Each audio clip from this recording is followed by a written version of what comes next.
이병철 변호사입니다. 자, 우인성 부장판사 이렇게 인제 법의곡제로 고발했는데요. 제가 그 1월 달에 4주 전에 그 우인성 부장판사가 김건희 피고인에 대해서 무죄, 무죄, 무죄 판결을 선고한 그다음 날 바로 이것은 직무유기 및 직권남용이다 해서 그 판사에 대해서 직무유기 등은 공수처법상 공수처 관할이기 때문에 공수처에 이미 그때 고발을 했었고요. 이제 어제 법의국제가 판사에 대해서 판사가 터무니없이 죄가 되는데 무죄라는 식으로 상대방을 유리하게 법을 그렇게 의도적으로 잘못 적용을 하면 법에서는 이렇게 하라 돼 있는데 안 해버리고 그러면 직무유기적인 거죠. 그래서 터무니없는 판결을 했다 이러면 직권남용인데 그런 내용으로 법의국제가 통과가 됐기 때문에 이제는 법의국제가 직권남용 직무유기보다 형량이 훨씬 셉니다. 그래서 추가로 이제는 경찰청에다가 고발을 하게 됐습니다. 그럼 소급 적용해서 이거를 했겠느냐, 맞습니다. 이 문제는 네. 어떠십니까? 헌법에 형벌법규는 소급 적용해서는 안 된다. 형사 불소급의 원칙이 규정이 돼 있는데 이걸 제가 이제 좀 연구를 좀 많이 했는데 그 인제 4주 전에 무죄 선고 행위가 있었습니다.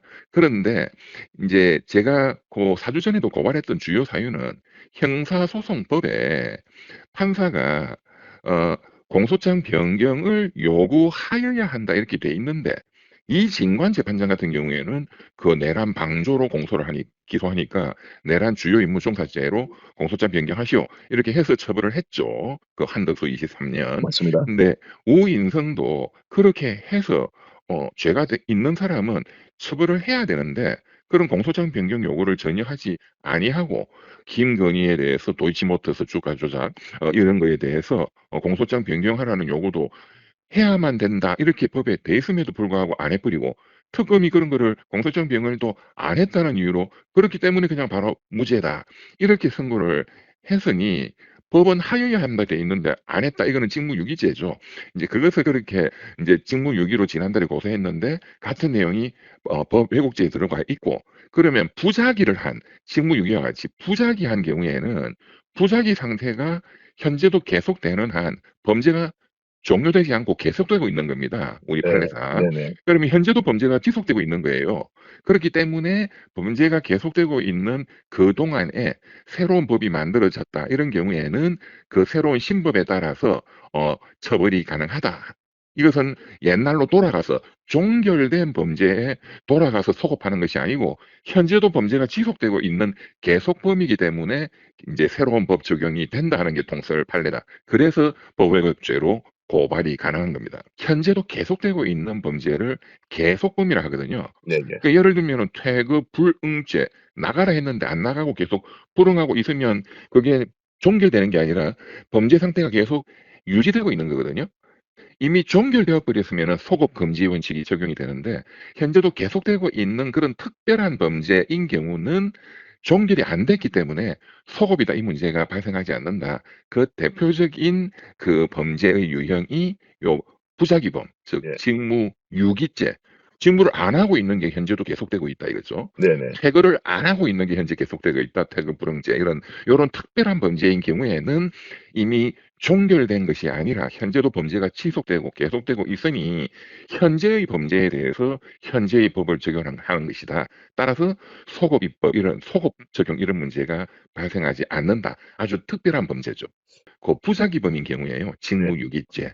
네. 직무유기죄는 어쨌든 현재 만든 법의곡죄로 처벌 가능하다라고 해서 인제 그렇죠. 고발을 한 것이고. 법외국죄에 해당하고 현재도 그러한 부작위 상태가 지속되고 있으니 우인성 판사가 직접 그것을 그 법에 따라서 정정하지 않았기 때문에 따라서 법외국죄가 적용되어야 하는 전형적인 사건이다. 그리고 법외국죄가 반드시 필요하다라고 제가 강조해서 막 역설을 한 게 지난달 그 김건희 무죄 판결 그것 때문에 고발을 하면서 여기에 특별히 필요한 게 판사에 대한 특별한 그 범죄로 법외국죄가 빨리 통과가 돼야 된다. 이렇게 제가 여러 번 말씀을 드렸고 마침 그러한 이제 국민들 여론을 받아서 민주당이 서둘러서 이제 그 국회 본회의 통과를 서둘러 시켜줬기 때문에 제가 딱 기다리고 있다가 바로 고발을 한 거죠. 인제 항소심으로서 내란 전담재판부가 있지 않습니까? 그렇습니다. 여기도 이제 예. 또 이런 지금 맞습니다. 법의곡죄 통과가 영향을 받을 테고요. 그래서 하는 겁니다. 그래서 윤석열이에 대한 내란 전담 재판부의 그 앞으로의 재판, 김건희에 대한 또 서울고등법원 항소심 재판부의 재판들, 어, 이것들에 대해서 이런 우인성 판사같이 터무니없는 재판을 하지 못하도록 어떤 경고하는 사전 예방하는 그런 효과도 있는 거죠. 영장 전담 재판부도 이 법 왜곡죄에 적용을 받을 수 있습니까? 있습니다. 법관의 재판에 대해서 법의혹죄를 적용하도록 이번에 이제 법이 만들어져 있기 때문에, 그러니까 영장 전담 판사의 영장 기각 결정도 이제 재판의 일종이거든요. 그러니까 그것도 포함이 되고, 뭐 헌법재판소는 헌법재판관이라고 하지만 법률적으로 법관의 자격을 가진 자들이기 때문에 헌법재판관도 법관인 한 그 재판 행위가 그런 법의곡의 그런 구성 요건에 해당한다면 처벌이 가능하다. 이렇게 지금 해석이 됩니다. 이제 판사들이 또 검사들이 이것이 겁이 나가지고 없는 죄를 뒤집어 씌운다든가, 이재명 대통령 사건, 그다음에 명백히 있는 죄를 없는 걸로 그냥 만들어 버린다든가, 콜 걸 사건 이런 거죠. 도이치모터스 또는 우인성 판사, 이제 이런 것들이 앞으로는 상당히 없어질 것으로 예상이 됩니다. 재판 한번 받아보고 수사를 받아본 경험이 있는 국민들은 정말로 울분을 토하는 분들이 수도 없이 많거든요. 내가 이렇게 처벌받았는데 검사들 판사들이 나쁜 자들이다. 이런 분들이 정말 수도 없이 많습니다. 이제 그렇기 때문에 앞으로는 그런 억울한 수많은 국민들이 발생하지 않을 수 있는 정말로 중요한 그 사법개혁, 판검사들에 대한 개혁 조치, 이것이 드디어 이제 대한민국 80년 사법 역사상 처음으로 시행이 되었다. 지금 오늘도 이 인터뷰를 듣는 국민들 계시다면 그분들은 정말로 환호성을 지를 분들이 많을 겁니다. 그러니까 이제 현재 진행되고 있는 재판을 터무니없이 법 왜곡으로 재판을 진행하던 판사들도 정신 차리겠죠. 예예.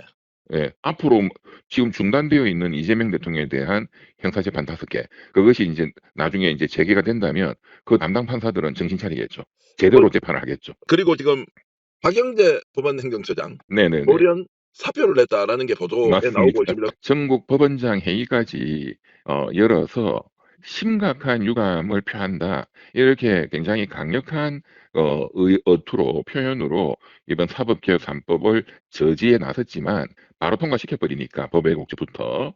뭐 이 전국 법원장 회의를 또 주재한 사람이 박영재 법원 행정처장이고, 인제 그런 차원에서 본인이 어쨌든 형식적으로나마 여기에 한가한다는 의미로 사표를 제출한 것으로 보이고요.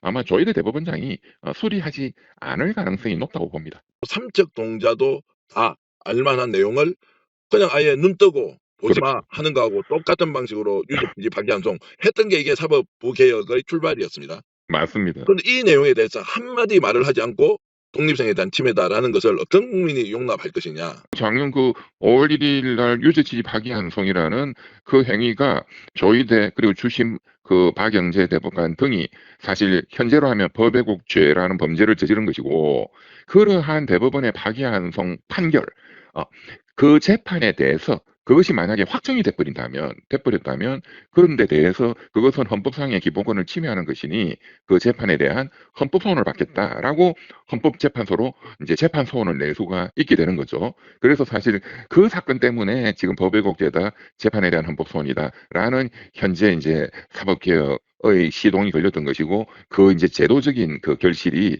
어제 오늘 맺어진 거다. 그렇게 보면 그분들이 역사라는 것이 우연을 통해서 필연이 관철되는 것이니까 역사 발전에 중요한 또 우연적 또 계기를 줬다, 뭐 이렇게 볼 수도 있겠네요. 제가 뭐 여러 번 말씀을 드렸는데 박영재 대법관은 법원에 나아가서 대법원의 그 극우 보수를 대변하는 정도의 그런 인사기 때문에 본인이 나서서 이렇게 사표를 던지면서 이런 민주시민에게 어떻게 보면 저항하는 그런 행위를 하고 있다. 이제 이렇게 보이고, 그리고 법원에 또 극우 보수적인 그 많은 대법관 등등은 아마 박수치고 있을 겁니다.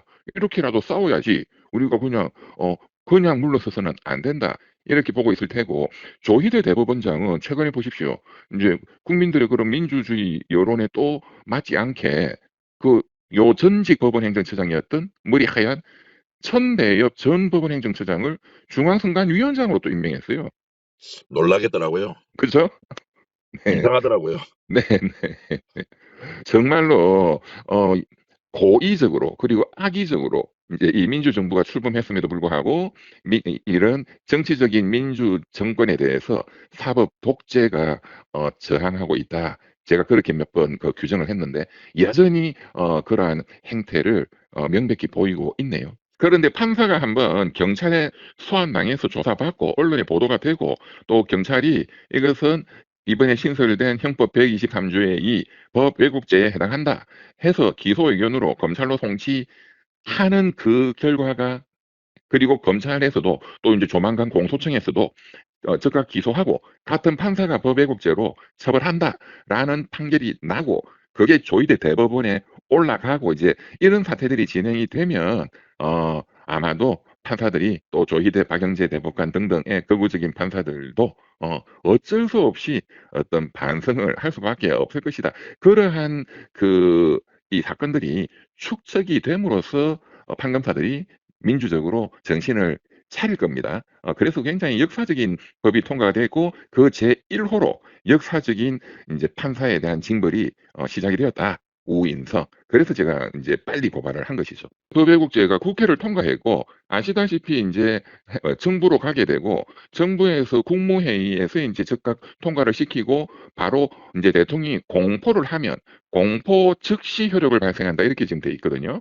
그래서 아마도 국무회의가 매주 화요일 날 열리니까 다음 주 이제 연휴 끝나고 바로 화요일 날 국무회의가 바로 열리고 그때 오늘 재판 소원 통과시킨 것까지 아마 국무회의에서 통과를 시키고 그날 즉시 공포하면 바로 발효가 되기 때문에 제가 인제 사전 예약을 해 놓은 겁니다. 아. 경찰청에서는 인제 다음 주 뭐 화요일이든 그 법이 발효되자마자 접수되어 있는 이 고발 사건을 인제 수사를 시작할 것으로 고렇게 보시면 되겠습니다. 자, 그러면 이제 대법관 정원 문제가 지금 남아 있습니다. 필리버스터도 네. 시작됐고 두 개는 네. 통과했고 마지막 하나 사법개혁의 마지막 완성은 대법관을 14 명에서 26 명으로 이제 늘리는 거지 않습니까? 대법원에서는 네네네. 4 명만 늘려 달라 이렇게 네네. 했는데 이것도 수정될 가능성이 있습니까? 아니면 원안대로 민주당 집권 여당 뜻대로 그대로 통과됩니까?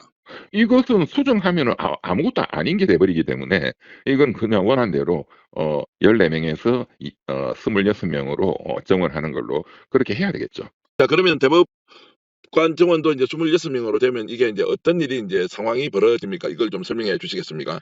그러니까 인제 추가적인 12 명의 대법관을 인제 추가로 임명하는 절차가 이제 진행이 되어야 되고 인제 그러니까 12 명의 추가적인 대법관을 어떤 훌륭한 분을 또 추천받고 임명할 것이냐. 인제 이것이 굉장히 또 앞으로도 또 주목해야 되고 이것을 또 신중하게 잘 진행을 해야 되겠죠. 또 인제 국회 청문회 절차도 있고 그래서 이분들은 이제 법관의 자격을 가진 현재 있는 현직 법관도 좀 포함이 돼야 될 것이고 인제 전직 판사 출신 현직으로는 훌륭한 변호사 중에서도 인제 좀 충원이 돼야 되고 또 뭐 판사나 이런 경력이 없는 순수한 변호사 출신 굉장히 학식과 등망이 뛰어난 분들 그다음에 인제 법대 교수님들 중에 또는 법학전문대학원 그 교수님들 중에 그런 훌륭한 분들이 많이 있습니다. 인제 그런 분들을 잘 인제 이 추천도 받고 해서 그런 분들 중에 최종적으로는 인제 대통령이 12 분을 임명하는 너무너무 중요한 그런 이 절차가 앞으로 이제 진행이 돼야 됩니다.